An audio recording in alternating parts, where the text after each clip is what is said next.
جو اپنے محبوب سے جدا ہونے والا ہے، جدائی کا لمحہ، ودا کا لمحہ پہنچا ہے، یہ محب ہے، اپنے محبوب سے محبت کرتا ہے، لیکن اب ایسا وقت آیا ہے کہ اپنے محبوب سے یہ شخص جدا ہو رہا ہے، تو یہ شخص نہیں سو سکتا، غم فراق میں، یاد جدائی میں۔ تو محب محبوب کی جدائی میں، غم فراق میں اگر مبتلا ہو جائیں، اس کا حزن و غم بڑھتا جاتا ہے۔ اب اگر وہ محبوب اگر ایسا شخص ہو کہ جو اپنے محب کا محسن بھی ہو، مربی بھی ہو، منعم بھی ہو، اور دنیا میں سب کچھ ہو، تو اس کی جدائی اور زیادہ شاق گزرے گی، اس کی جدائی اور زیادہ سختر اور ناگوار تر ہوگی۔ علیہ الصلوۃ والسلام ہو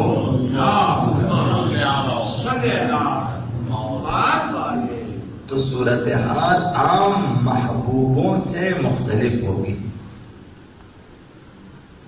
عام دوست اور محب جب اپنے دوست اور محبوب سے جدا ہوں تو اگرچہ ان کے لیے ناگوار ہے، لیکن اگر امام زمان کی نسبت کچھ بھی نہیں ہے۔ جس کسی نے امام محبوب، امام زمان علیہ الصلوۃ والسلام کی محبت کا جام پیا ہو، اس کا وجود سرشار ہو محبت امام زمان علیہ الصلوۃ والسلام سے، تو اس کا غم امام زمان کی جدائی میں 100 گنا زیادہ ہوگا،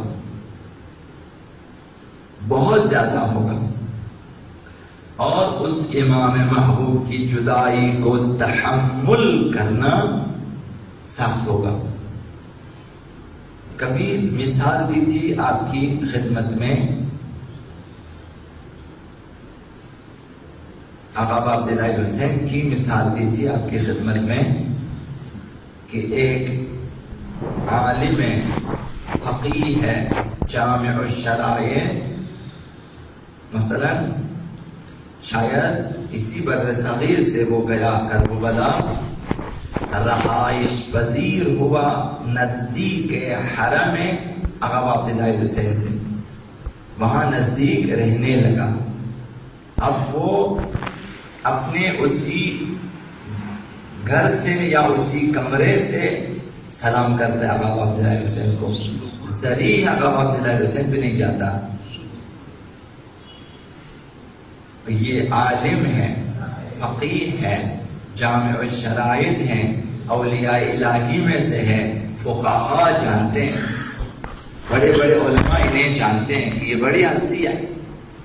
اب وہ ایک عرصہ گزرا، اب لوگوں میں شہرت ہو گئی کہ بھئی ایسا عالم یہاں آیا ہوا ہے، لیکن تعجب یہ ہے کہ وہ قبر آقا امام حسین پہ حاضری نہیں دیتا، وہ اسی کمرے میں اپنے حجرے میں ہوتے ہیں اور وہاں سے سلام کرتے ہیں۔ یاد آقا امام حسین میں تو اس زمانے کا جو وہاں مرجع تقلید اور فقیہ عالی قدر تھے اسی علاقے میں، وہ آئے ان کے پاس اور سوال کیا کہ یہ تعجب ہے کہ آپ نہیں جانتے، اور آپ جیسے عالم فقیہ آپ قبر عالم سے دور بھی نزدیک ہیں، چند قدم کے فاصلے پر ہیں، بہرحال شرعی جو احکامات سے بیان کیے، اگرچہ یہ خود جانتے ہیں کہ ہمارے مکتب میں مکتب اہل بیت میں آداب زیارت یہ ہیں کہ غسل کرتے ہیں، اس کے بعد آہستہ آہستہ قدم اٹھاتے ہیں، حرم آقا امام حسین میں جاتے ہیں، وہاں اس طرح تکبیر پڑھتے ہیں، اس طرح وہاں نزدیک ہو جاتے ہیں، اس طرح. تو آپ ایسا نہیں کرتے. انہوں نے معذرت خواہی کی کہ اس امر میں مجھے آپ معذور رکھیں، مجھ سے یہ تقاضا نہ کریں کہ میں وہاں جاؤں، میں نہ جاؤں بہتر ہے. آخر انہوں نے لازمی قرار دیا ان کے لیے. تو ایک ولی فقیہ، ایک مجتہد جامع الشرائط اور ایک مرجع تقلید جہان تشیع ہونے کے عنوان سے جب انہوں نے کہا کہ میں آپ سے مثلا یا آپ کو حکم دیتا ہوں یا میرا فتویٰ ہے کہ آپ کو جانا چاہیے، جب انہوں نے کہا کہ لازماً مجھے جانا ہے، کہا کہ آپ کو جانا ہو، تاکہ لوگ جو اس غلط فہمی میں ہے نہ رہیں کہ یہ لوگ بڑے بڑے علماء فقہا نہیں چاہتے. تو شاید یہ سوچ کے انہوں نے حکم دیا. اس دن انہوں نے غسل کیا، نئے لباس پہنے، خوشبو لگایا جو آداب زیارت میں ہیں، آہستہ آہستہ چلے قبر ابا عبداللہ حسین کی طرف. دروازے سے اندر داخل ہوئے، جہاں زری ہے مقدس ابا عبداللہ حسین ہے. نزدیک ہوئے، سلام کیا، اور صرف یہ چند جملے ان کی زبان پہ جاری ہوئے.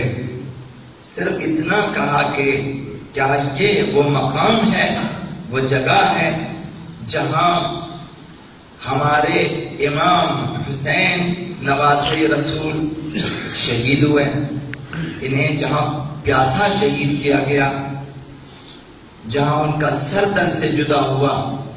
ایسے چند جملے کہیں اور وہ گرے، وہیں پہ وہ مرے. نہ جانے کی وجہ یہ تھی کہ وہ برداشت نہیں کر سکتا تھا کہ مقتل آقا عبداللہ حسین کو دیکھے. یعنی اس جگہ سے نزدیک ہونے کی ہمت نہ تھی اس میں، اس لیے وہ جہاں تک ممکن تھا نزدیک آیا تھا، پھر اس سے آگے نہیں جا رہے تھے.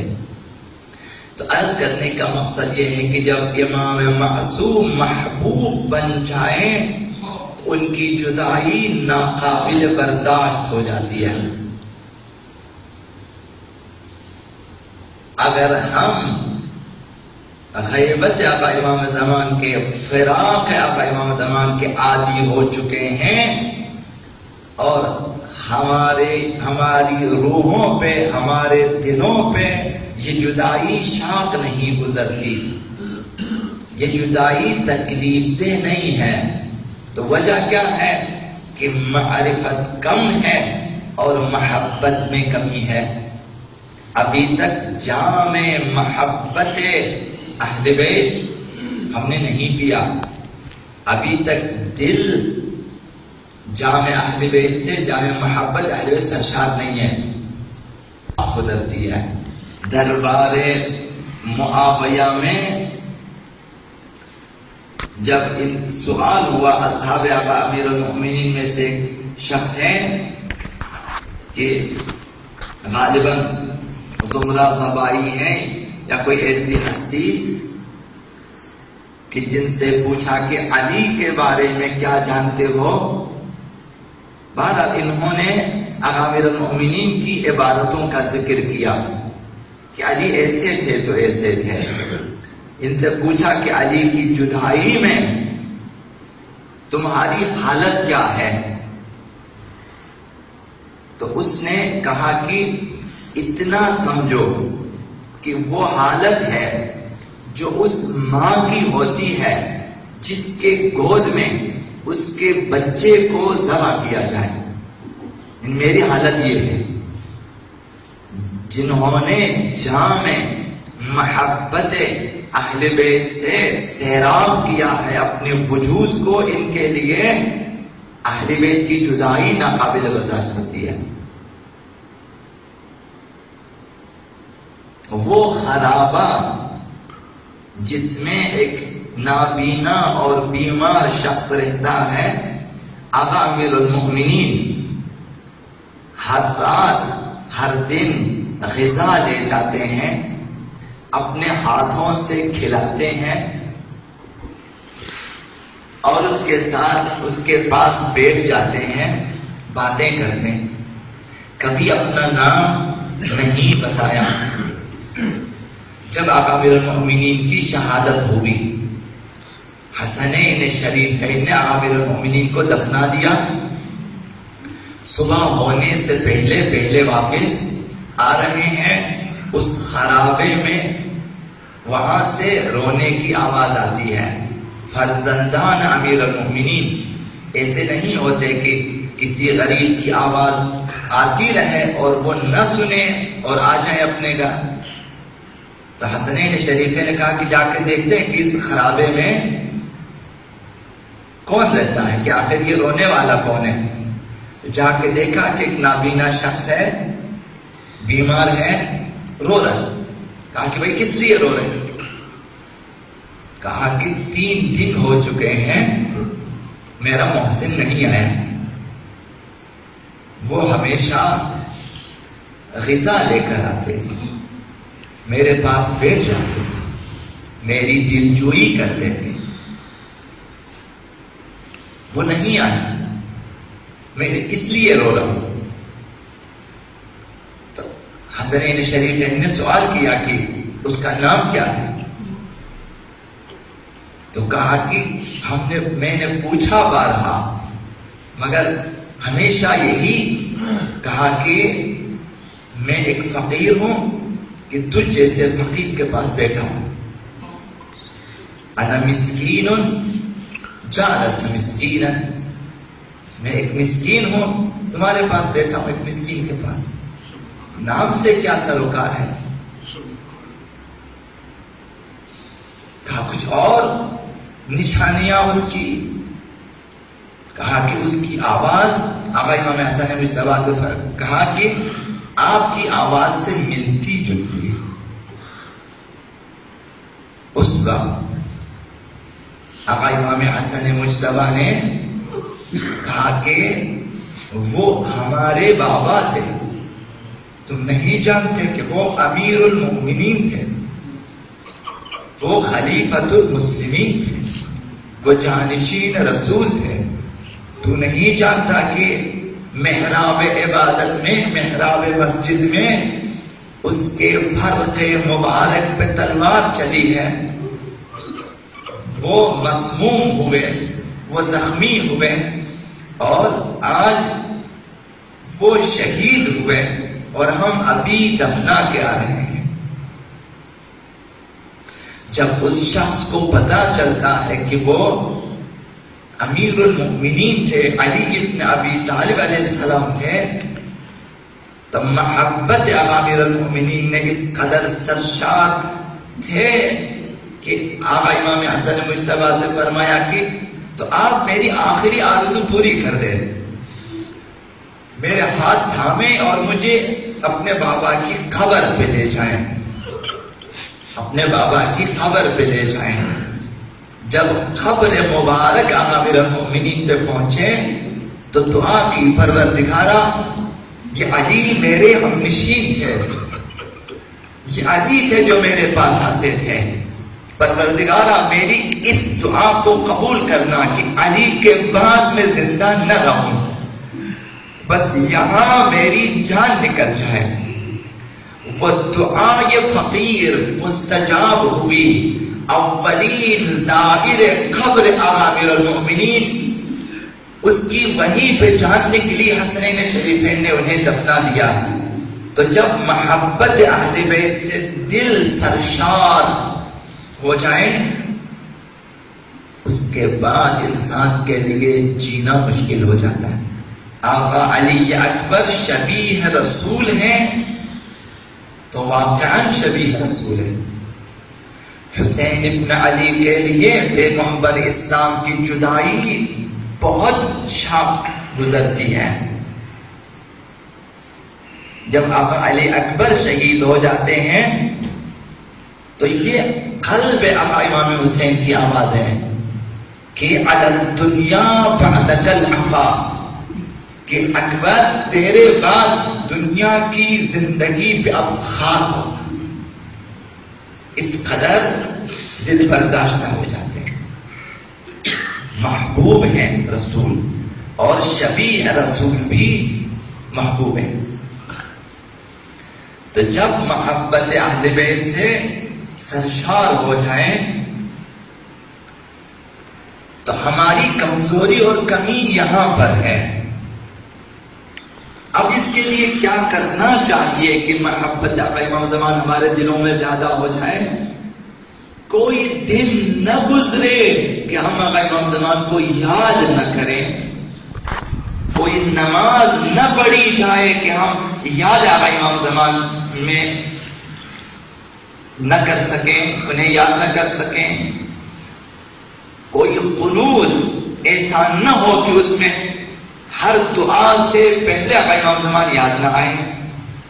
کوئی محفل ایسی نہ ہو کہ جس میں آقا امام زمان یاد نہ آئے. تو کیا کیا جائے کہ آقا امام زمان ہمارے دلوں میں بس جائے؟ اولین چیز معرفت ہے، اور دوسری چیز اپنے باطن کی صفائی اور شستشو ہے. نفس کو پاک کریں اور معرفت میں اضافہ کر دیں، پھر آپ دیکھیں گے کہ آپ بے قرار ہو جاتے ہیں. پھر آقا امیر المومنین نے فرمایا کہ اگر میں کسی مومن کی گردن کاٹوں تلوار سے اور اسے کہوں کہ مجھ سے نفرت کرے، وہ نفرت نہیں کر سکتا. میں کسی منافق کے لیے دنیا و ما فیہا اگر دے دوں کہ مجھ سے محبت نہیں کر سکتا.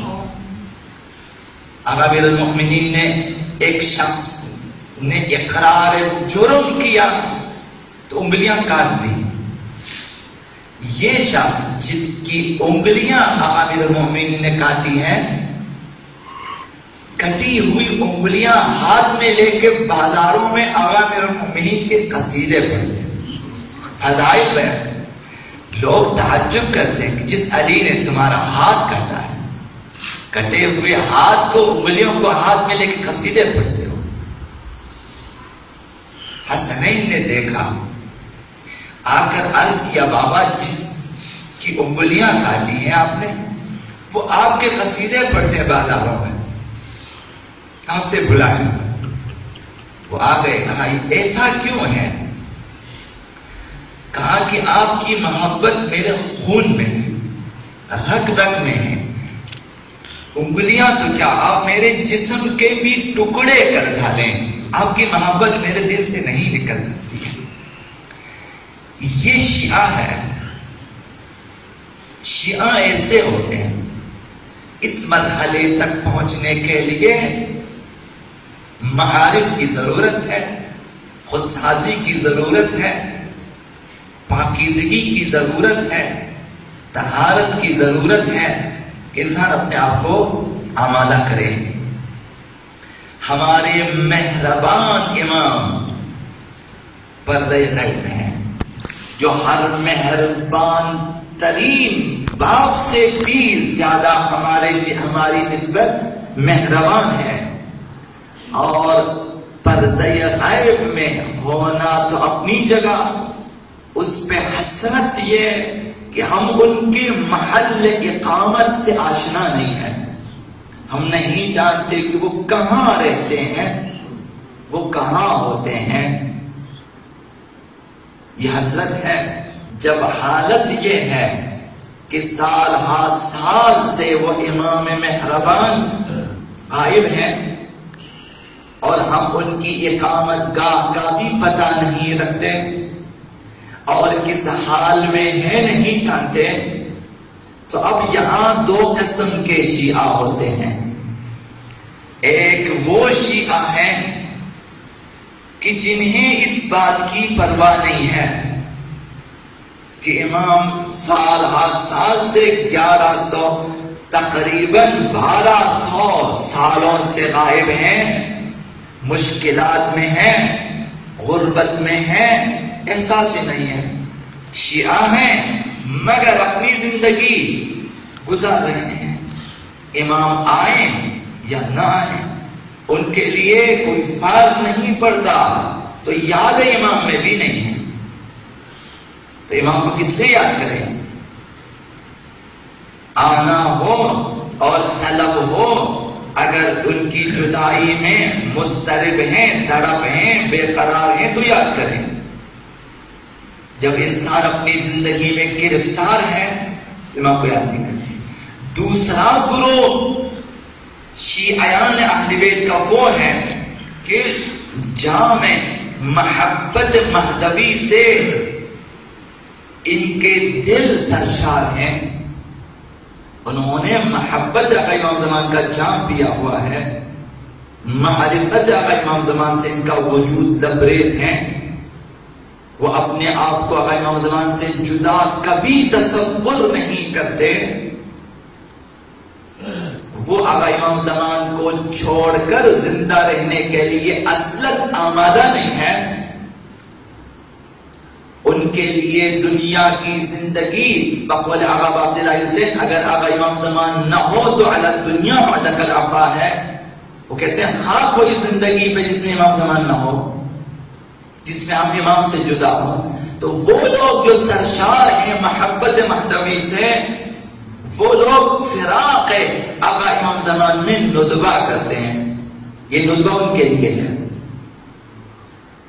ندبہ یعنی درد سے رونا،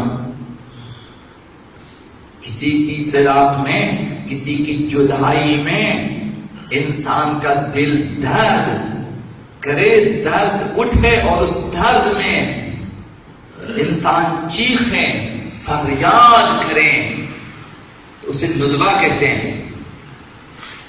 تو یہ ندبہ ان کے لیے ہے، وہ ندبہ کرتے ہیں صبح جمعہ، روزہائے عید، اور آرزو کرتے ہیں، تمنا کرتے ہیں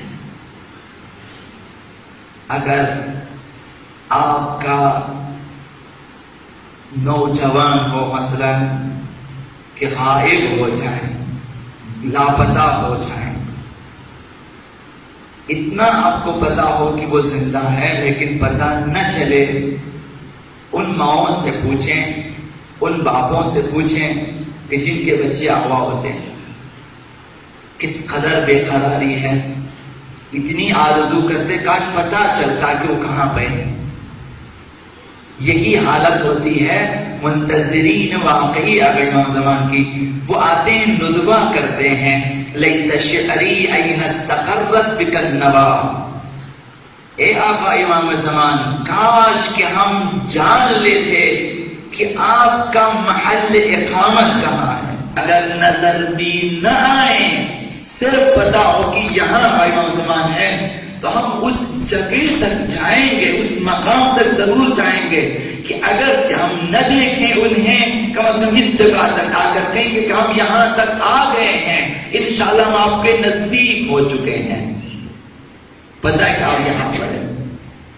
تو یہ ندبہ ان کے لیے لیت شعری، اے کاش میں جان لیتا، کاش مجھے پتا ہوتا، کاش مجھے معلوم ہوتا، این استقرت بک النوا، کہ منزل کہاں بنا دی ہے آپ نے، جگہ کہاں جائے دی ہے آپ نے، بل ای ارض تقلک اوسرا، کس زمین نے تجھے بسایا ہے، کس صحرا نے تجھے بسا دیا ہے، نہ معلوم کس سرزمین پہ آپ رہتے ہیں، نہ معلوم کس صحرا میں، اب رضوا او غیرہا ام دیتوا، کوہ رضوا پہ ہیں یا کسی اور سرزمین پہ ہیں یا مقام دیتوا پہ ہیں، ہم نہیں جانتے، کاش کہ ہم جان لیتے۔ یہ نادے فراق ہیں منتظران واقعی آقا امام زمان، محبان واقعی آقا امام زمان کی یہ فریاد ہوتی ہے، عزیز علی ان اری الخلق ولا ترا، آقا امام زمان سخت ہے ہمارے لیے، ناگوار ہے ہمارے لیے کہ خلق خدا کو ہم دیکھیں، آپ کو نہ دیکھیں، پوری دنیا کو دیکھیں، آپ کو نہ دیکھیں، مکہ جائیں تجھے نہ دیکھیں، مدینہ جائیں تجھے نہ دیکھیں، روضہ رسول پہ تو نظر نہ آئے، قبرستان بقیع پہ تو نظر نہ آئے، طواف خانہ خدا میں تو نظر نہ آئے، کربلا جائیں حرم حسین میں نظر نہ آئے، کاظمین جائیں نظر نہ آئے، میرے لیے کہ تجھے ہم نہ دیکھیں۔ ولا اسمع لك حسیسا ولا نجوا، تیری حسیس ہلکی سی آواز، تیری کوئی ہلکی سی آواز بھی نہ آئے میرے کانوں میں، کاش کی کوئی آواز کا ہمہمہ آ جائے، کوئی باریک سی آواز آ جائے، پتہ چلے کہ یہ آواز میرے امام کی ہے۔ ولا نجوا، اور نہ کوئی سرگوشی، کبھی خلوت شب میں، کبھی خلوت سحر میں، کاش کہ امام آ جائے ہمارے کانوں کے جائیں کہ پتہ چلے کہ یہ سرگوشی میرے امام کی ہے۔ منتظران بے قرار ایسے ہوتے ہیں۔ ولا اسمع لك حسیسا ولا نجوا، نہ کوئی نجوا سنائی دے، نہ کوئی ہلکی سی آواز۔ عزیز علی ان تحیط بک دونی البلوى، سخت ہے میرے لیے کہ وہ بلائیں تجھ پہ ٹوٹے، مجھے چھوڑ دے۔ منتظران واقعی ایسے ہوتے ہیں کہ آپ بلاؤں میں گرفتار دیکھتے ہیں تو آپ کی یہ بلائیں مجھ پہ آ جائیں۔ دعائیں اللہ میں یہی ہے کہ عزیز علی ان تحیط بک دونی البلوى، یہ بلوا، یہ مصیبتیں، یہ مصائب تیرا احاطہ کریں مجھے چھوڑ کر۔ اگر گرفتار ہونا ہی ہے، کربلا کی مثال اگر مرنا ہی ہے تو ہم سب مرے، جینا ہے تو ہم سب جئیں۔ اب امام زمان کی عزت بھی یہی ہے کہ مولا اگر مصیبتیں آنی ہے تو صرف آپ پہ نہ آئیں، ہم پر بھی آئیں، آپ کے ساتھ مصیبتیں جی لیں۔ یہ ہے منتظر واقعی۔ ولا ینالک منی ضجیج ولا شکوہ، اور تجھ تک نہ میری کوئی فریاد پہنچے اور نہ کوئی شکایت۔ میں اگر فریاد کرنا چاہوں تو کہاں جا کے فریاد کروں، میں اگر شکایت کرنا چاہوں زمانے کی تو کہاں جا کے شکایت کروں۔ امیر المؤمنین کے لیے شکایت کی جگہ نہ ملی تو کنویں میں سر ڈال کے امیر المؤمنین لوگوں کی شکایت کرتے ہیں، رونے کی جگہ نہ ملی تو صحرا میں چلے جاتے ہیں۔ عرض کرنے کا مقصد یہ ہے کہ ہمارے دل لبریز ہو جائیں محبت آقا امام زمان سے، تو اس کے لیے یہ برنامہ اسلامی پہ عمل کرنا چاہیے، ہم پہ عمل کریں، جدیت کے ساتھ آقا امام زمان کے ہو جائیں، جدیت کے ساتھ۔